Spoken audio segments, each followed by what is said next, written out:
Hello bachcho, the question says a 5-digit number having all different digits is formed using the digits 1, 2, 3, 4, 5, 6, 7, 8, 9.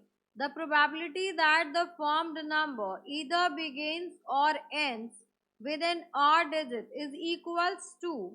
Options are 5 by 6, 1 by 6, 1 by 3 and 2 by 3. So for this question, we are using key concept, that is the formula of probability.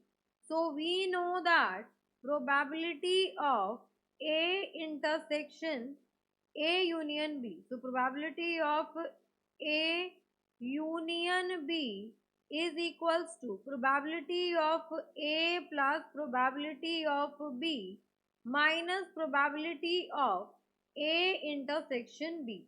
अब यहाँ पर देखिए, हमें एक 5 digit का number चाहिए इन 9 digits का use करके इस बात की प्रोबेबिलिटी बतानी है कि जो नंबर है वो आपका बिगिन कर रहा है या तो बिगिन कर रहा है या फिर एंड कर रहा है ऑड डिजिट से। तो यहाँ पर 1 2 3 4 5, तो यहाँ पर 5 डिजिट नंबर को फॉर्म करने के कितने तरीके हैं? तो यहाँ पर आ जाएगा आपके पास number of ways of forming 5-digit number।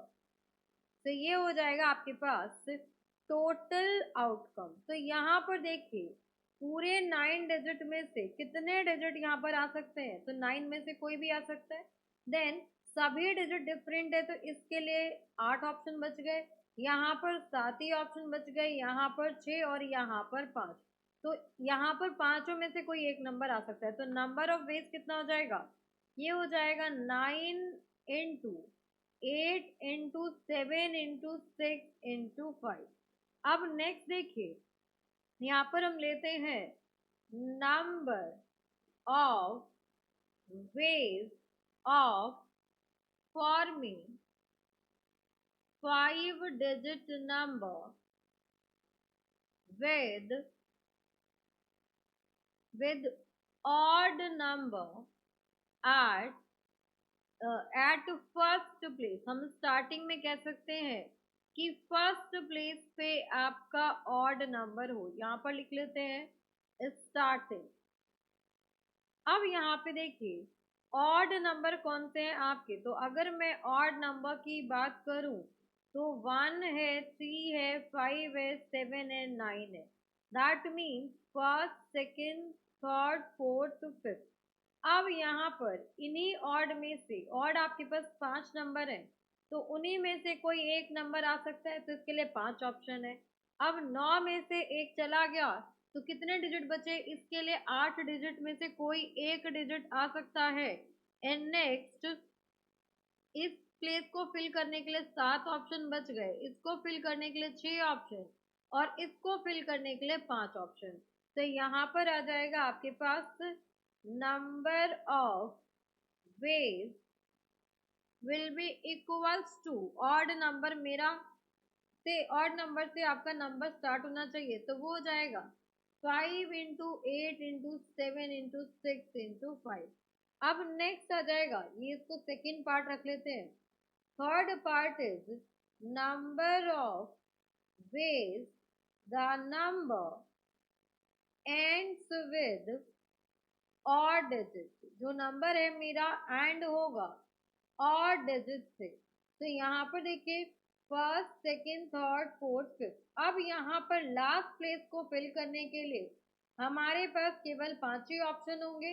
इन्हीं ऑड डिजिट में से कोई एक डिजिट आएगा। इसके लिए अवेलेबल ऑप्शन हो गए 8, देन 7, देन 6 एंड देन 5। तो इसके भी कितने वेज आ जाएंगे? So that will be 5 into 8 into 7 into 6 into 5। अब यहाँ पर हम नेक्स्ट फोर्थ कंडीशन लेंगे, the number start and with odd digit. वो भी नंबर्स होंगे इसमें जो आपके स्टार्ट भी हो रहे होंगे ऑड से एंड भी होंगे ऑड डिजिट से। सो 1 2 3 4 5 इसको फिल करने के लिए हमारे पास 5 ऑप्शन है। इसको फिल करने के लिए हमारे पास 5 ही ऑड नंबर है। Odd digit 1 3 5 7 9। तो एक ऑड डिजिट फर्स्ट प्लेस पर आ गया, तो इसके लिए अवेलेबल ऑप्शन 4 ही बच गए। इसके लिए देखिए 9 में से 2 ऑप्शन चले गए, इसके लिए 7 ऑप्शन है, इसके लिए 6 है और इसके लिए 5 है। तो यहाँ पर आ जाएगा आपके पास number of waves will be equals to 5 into 7 into 6 into 5 into 4।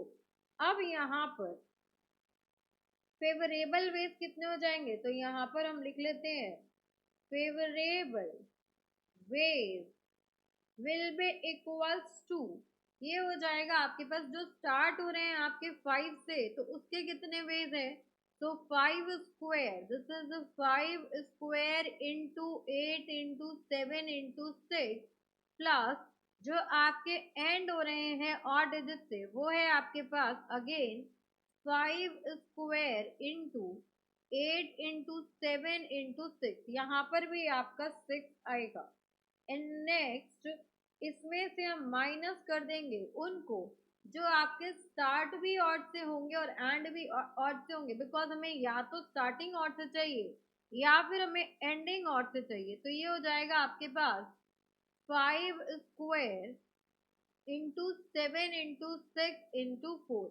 अब इन सभी में से हमारे पास 5 स्क्वायर कॉमन आ जाएगा एंड 7 इंटू 6 भी कॉमन आ जाएगा, तो यहाँ पर बच जाएगा आपके पास 8 एंड ये वैल्यू आ जाएगी 8 प्लस यहाँ पर भी आ गया आपके पास 8 माइनस ये हो जाएगा 4। so this will be equals to 5 square into 7 into 6। 8 minus 4 करेंगे तो ये हो जाएगा 4, 8 प्लस 4 विल बी 12। इतने वेज आ गए। अब हमें रिक्वायर्ड प्रोबेबिलिटी चाहिए।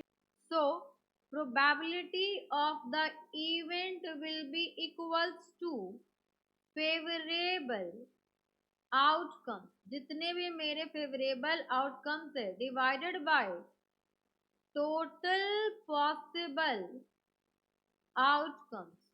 तो यहाँ पर आपके पास फेवरेबल आउटकम्स है, दिस इज इक्वल्स टू कितना है फेवरेबल आउटकम, तो 5 square into 7 into 6 into 12 upon possible outcomes कितने हैं, तो हमारे पास पॉसिबल आउटकम्स देखिए ये हो गया आपके पास possible outcomes 9 into 8 into 7 into 6 into 5। तो यहाँ पर रख लेते हैं 9 इंटू 8 इंटू 7 इंटू 6 इंटू 5। अब यहाँ पर ये 5 से 5 कैंसिल आउट हो गया, देन 7 और 6 कैंसिल आउट हो गया, देन यहाँ पर बच गया आपके पास is equals to 5 multiplied by 12 upon 9 into 8। अब इसको फर्दर सिंप्लीफाई करेंगे तो ये हो जाएगा 3 4 ज़ा 12, 3 3 ज़ा 9, 4 1 ज़ा 4, 4 2 ज़ा 8। So probability of the required event will be 5 by 6, which will be our answer। अब यहाँ पर हम चेक करते हैं ऑप्शन में से कौन सा ऑप्शन आपका 5 by 6 है। तो यहाँ पर 5 by 6 is option A। Option A is the final answer। Hope you understood it very well. Thank you so much. Best of luck.